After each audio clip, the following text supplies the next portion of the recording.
Kia ora te iwi, Hākinakina I te Karere. Kei te rere te karanga I ngā pō o te reo Māori, I ngā mātanga o te reo Māori, kia kaha ke te aro nui, ki te āhua o tā tātou whakaako I te reo ki ngā whakatipuranga a ngā rā o a popo.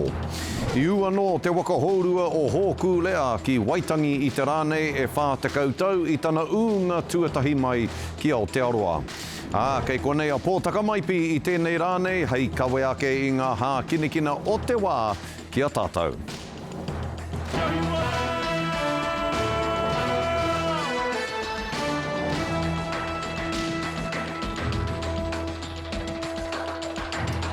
Nō reira, kei ngā pōtoko manawa o ngā whare whakairinga kōrero o te motu tēnā koutou katoa.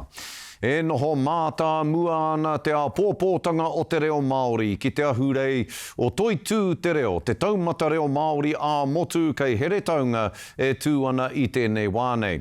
Kei te rere te karanga I ngā pō o te reo Māori I ngā mātanga o te reo Māori, kia kaha ake te aronui ki te āhua o tā tātou whakaako I te reo ki ngā whakatipuranga a ngā rā o āpōpō. Tēnei ka whakawhiti atu nei ki tā tātou tangata kei here taunga e whakamai ana I tēnei wānei ara ki a Rāniere Harrison e hoa, he ai ki a tangaroa piri whare, toko maha kua tai atu ki tēnā hui, ne? Ai, tika tērā skari kei te kite mai koe, ara te mātotoru o te tangata ko haramai ki te rangi tuarua o Toitū te reo Anei, ki te mai ana, e rongo mai ana I te reo waiata te reo o tīpene, kai pāo rongonui o konei o te matau a Maui.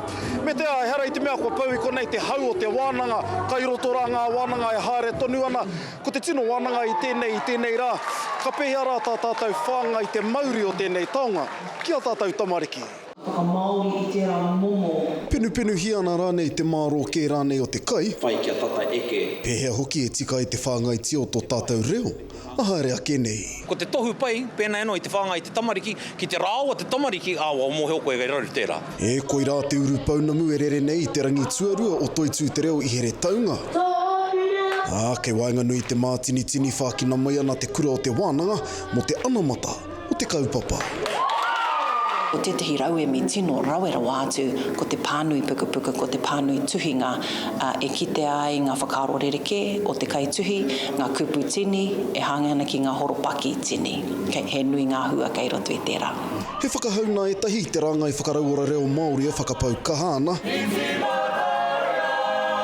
E me mataara ake anō tātou ki te āhua o tā tātou whāngai te reo, ki ngā whakatupuranga. Ko te oranga tonutanga o te reo kei te kāinga haunga no, ngā kura kaupapa, engari ko te au I enei rangi pū anō, me mātou koe ki tō ao Pākehā, me tō ao Māori. E ai ki ngā tauranga āmotu o te wā, kei te takiwa o te rua te kaupai heneti noiho te iwi Māori e kahana ki te kōrero I te reo.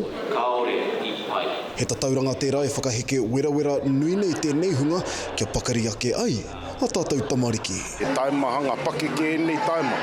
E noho nei te ao Māori I roto I etahi pakeke tanga, engari te putanga iho ki te hui pēnei, ka kite ake I te oranga tonutanga o tō tātou tuakiri, o tira te wāriu, te hua o te reo Māori, I reira ka whakapiki I te mana o te tangata. Me te aha e ai ki etahi, koe rere I a tātou ngā mātaratara mo te reo. Mō heo ke ake ana. Engari ke mea tanapinapi kia puta tonu ai, te pārekareka. Te hunga e hia kai ana ki era, te ata penu I ngā kai, mo ngā tamariki, mo ngā mokopuna, me ngā pakeke, kāre no kia pakari o rātou korokoro me o rātou niho ki te kai māro. Kia tā ngutu tonu te tuaro o te reo Māori, ki konei Toitū tonu mai ai, tō tātou reo. Rāniere Harrison, te Karere. Ki te ao tōranga pū I ai nei e ki taurangi ana te rōpū reipa ka tahuna e rātou te pire regulatory standards a te kāwanatanga ki te ahi. I roto I o rātou rā ko tahi rau tuatahi hei kāwanatanga a te rātou, mena rātou ka pōtihia. He pire wenerau anō tēnei nā te kāwanatanga o te wānei e whai ana ki a te whakaungia he mātā pono hō hei arahi I ngā ture ka whakatūria a ngā rā me ngā tau e tū mai nei. Ka mutu I puta tēnei pire nei I tana pānuitanga tuatoru I te whare mata inanahi. Kua tino kaha te whakahengia o taua pire. Mai anō I tōna whānau tanga mai, ara e 28 ōrau o ngā tāpaitanga ki te kōmiti whiriwhiri I whakahe. Kia hatia, hei tā te uri nei no punga, hei tā David Seymour, he mea nui te putanga o tēnei pire hei ture mō ngā tika o ngā tāngata oroto o New Tireni. Kāti I ua no te waka hourua o Hokule'a ki Waitangi I te rānei, e whā te kautau I tana unga tuatahi mai ki Aotearoa nei. Ko tērā tāinga tuatahi mai ōna e whā te kautau ki muri nei, te tīmatanga o tā te Māori whakaohohoa no I te mātauranga whakatere waka hourua. Kei Waitangi a Harata Brown, harata I pēhea rā, ngā mahi o te rānei.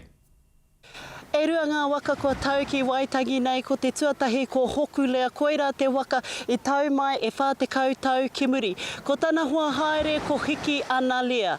He kaupapa tēnei e whakakaha ake ai. E rā o ngā hononga o te moana nui a kiwa. Me te mea hoki ko tēnei terenga o enei waka mai Hawaii. Ko te terenga e kia nei ko te terenga o te moana nui a kea. It's not lost on us how significant this day is for Hawaii and also for Aotearoa.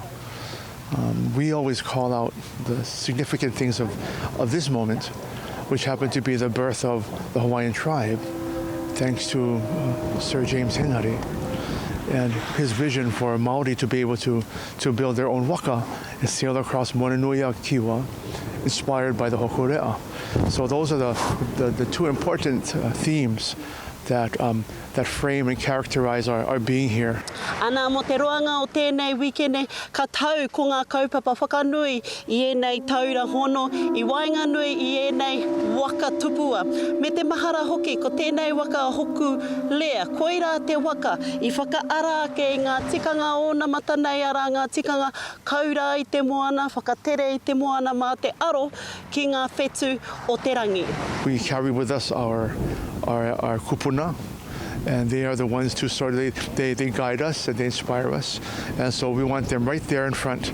And you'll notice many of them you're seeing are your own Māori, your pillars of Māoridom, from Sir James and Sir Graham Latimer, John Rangihau among them, and of course we have our Myron Pinky Thompson, which is Nainoa's father, who sort of set the whole thing and set the stage for all of this. Tēnā koutou e mātakitaki mai nā kei taku taha I tēnei wā ko te kāpene o ngā toki matawhaurua kei konei. Tuatahi rā matua Joe, tēnā koe. Tēnā koe. Hea te kaupapa o te rānei? Te kaupapa o te rānei I te mō mātou a ngā toki matawhaurua I here tū ki Wahora, ka te wā e tū mai umai a te Hokule'a me hiki ana lia. Ko ngā toki tēnā ko te arahi mai a rātou ki uta nei, I mua te tīmarae. Nā, kua whā te koutou no te unga mai o tēnei waka, I whakarauora mai ngā kaupapa kaumoana ko tō brother, prata. Teina. Teina, tērā, tētahi o ngā kaumoana tuatahi o Aotearoa kia whakarauora mai tēnei tikanga. Kōrero hia mai mo te tupunga ake o te kaumoana ki Aotearoa. Te wā e tūtaki ahau ki Nainoa, e nohana hu e poihākana I te rawā. Ka hoki me hau ki te krihi me tōku whānau, me o mātane whānau. Ka reira, ka tūtaki hau kia Nainoa. E kōrero ana mō tātou noho nei roto I runga te moana nui a kiwa. O rātane whakaro I te hakahoki mai ngā āhuatanga o tātou mātua tūpuna, pēhā tō rātou tere mai I runga tēne moana nui, pēhā tātou Aotearoa I kitea, e roto wena I ngā wā mua natu, ka tūtiki mātou, here mai te kōrero ki tōku pāpā, ka reira ka pātai mai, ka inui mai ki tōku pāpā, e whitu o tama. Tō rātou ni hihia ka kake atu tahi o māua a mātou ki runga tēnā waka. ka tohungia ko Stanley te mea e here I runga te Hokule'a tuatahi here me ki Aotearoa ne. Nā, whātekau tau no tērā wā ko hinga ngā tautupua o te ao Māori I roto I e rā wā. Kōrero kia mai mo ētahi kaha tautoko I te kaupapa, te whakatere waka. Tērā wā, ka here atu tuku teina Stanley ki raro o tonga, ki te tūtaki I te Hokule'a. Ka reira ngā heke nuku mai puipi, rao ko tāhimi henare. E mua tua Stanley ki reira ke tūtake te Hokule'a. Ka reira ka tere mai ei rātau ki Aotearoa. Ka reira ka tō te kākano I wera āhua mahi I runga te moana, I roto I heke nuku mai. Ia ena e moe hone tātou. Ko hanga waka katoa, ngā motu katoa o te moana nui a kiwa. E wetahi o ngā motu nei, e toru pēa o rātou nei waka. Kone roto Aotearoa nei, e te kaupea waka haurua. Ko hangangi I runga tene whenua. Nā mai no te tīmatatanga o ngā whakaaro o Nainoa, whakaaro o tōna matua Pinky Thompson, wena kau mātua a heke nuku mai, tāhemi henare, wena kau mātua e hāpai I hiki, ka moehau ka hoki mai ena mātauranga ki roto I a tātou nei tēne wā. Pātai whakavutunga, whātekau tau, ki mua hea o wawata. Toku wawata, ka here tunu nei ngā moemoetanga o tātou mātua, o tātou kaumātua e mahi ne wene mai ka ora e tātou. Ka ke te koe wa tātou ni mokopuna wa tātou ni tamariki o momoa nei I kone. Ka au tonu e nā mātauranga ki roto I a rātou, ma mātou e tō e nā mātauranga. E haka hiki a tātou te iwi, nai ana, ko hono katoa tātou I roto o tātou nei whanaunga I runga te moana nui a kiwa. Ka kite o tātou tamariki te rangatiratanga o tātou tikanga, tātou te ao Māori, tātou ngā iwi noho nei runga te moana nui a kiwa. Tau tātou moana tapu, o tātou mahi tapu, o tātou waka tapu, e mahi tunu nei wanga nui a tātou. Ko pai te wā kia tāua I te rangatira. Joe Conrad, ka whenua o ngā tuki matawhāroa, hongi! Tēnā koe. Tēnā koe, kia rata. O tira hoki atu ana te rākau kōrero kia koutou I tāmaki makaurau. Karawe hara te mihi ana kia kōrua tahi ko matua jau. Hoi anōra e tiwi hei muri ake I ngā whakatairanga ka tahuri ki tō tātou rangatira. Te whetū pi a tātou o te rangi Hākinakina e tūnei. Ko pōtaka mai pi Anei, ko tai mai nei. Hei koruru whakahirahira mo te whare kōrero o te Karere I tēnei rā e hoa. Mihi ana kia koe, Noema hara mai a hea koia ko ngā Hākinakina. Ka amohia ake e koe ki te marea mātaki ani te Karere I tēnei rā. E nā koe te mana hau kia ora rā e hoa, e whai ake nei, e hiahiana te kapa ōpango ki te whakaweto I te Palm Squad, I te rōpu omarua no te whakarui a tara, kia mau toru mai.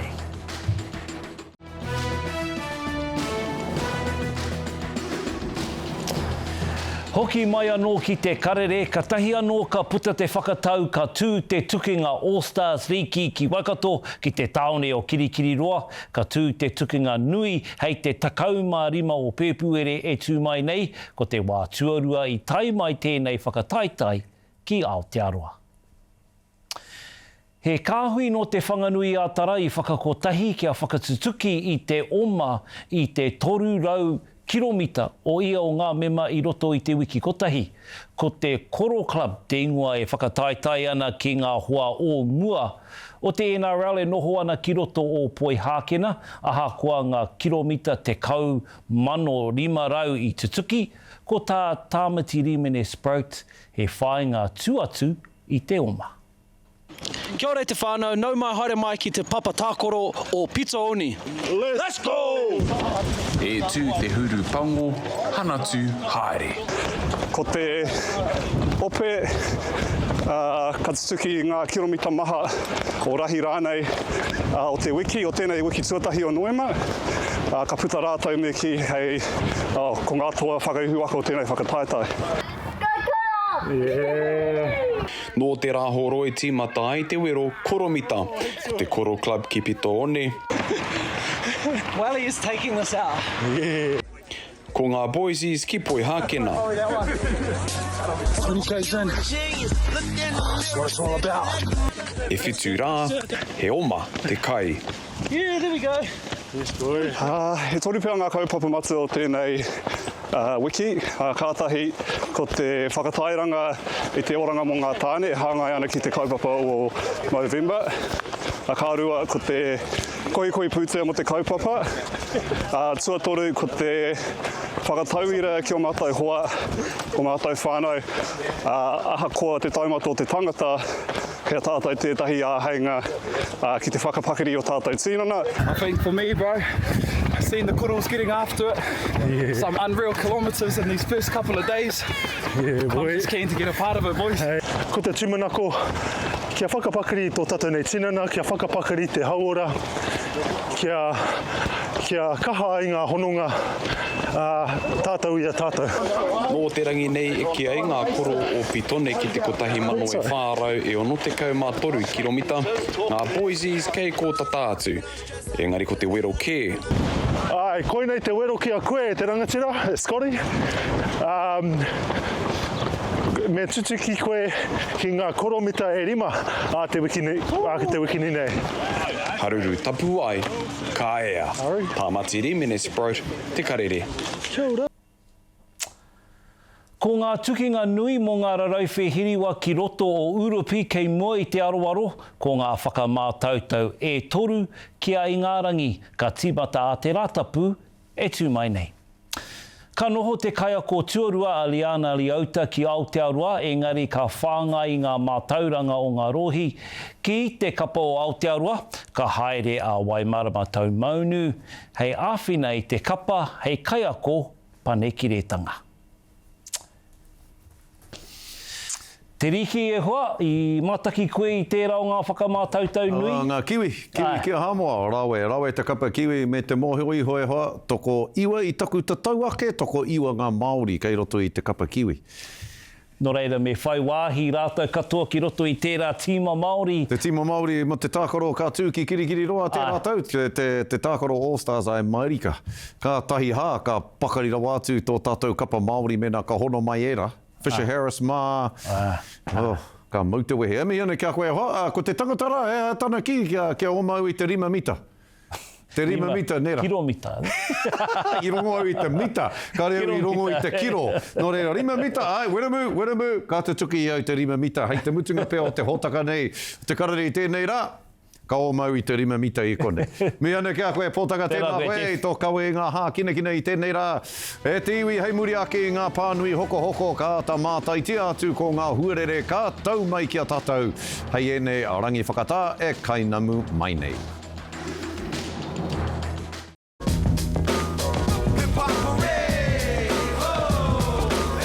Te karema anei ko ngā tohu Huarere mō te rangi he tū mai nei.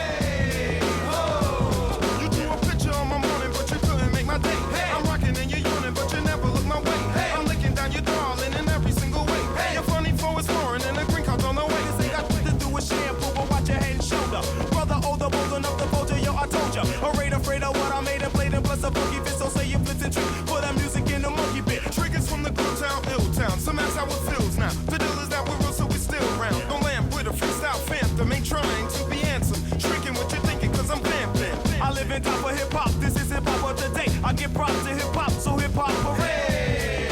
Ho, hey, ho, hey, ho, hey, ho. Hip-hop parade. Ho, hey, ho, hey, ho, hey, ho. You heard a lot about a brother gaining more ground, being low down. I do the showdown with any little... Hei whakakapi ake e tiwi anei te waiata āringa nā te rangi a niwa i te mana kuratahi 2,250. Engari, werohia hau e weremu o te karapu koro. Kia oma hau i te 5 mita. Anei, weremu.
te take.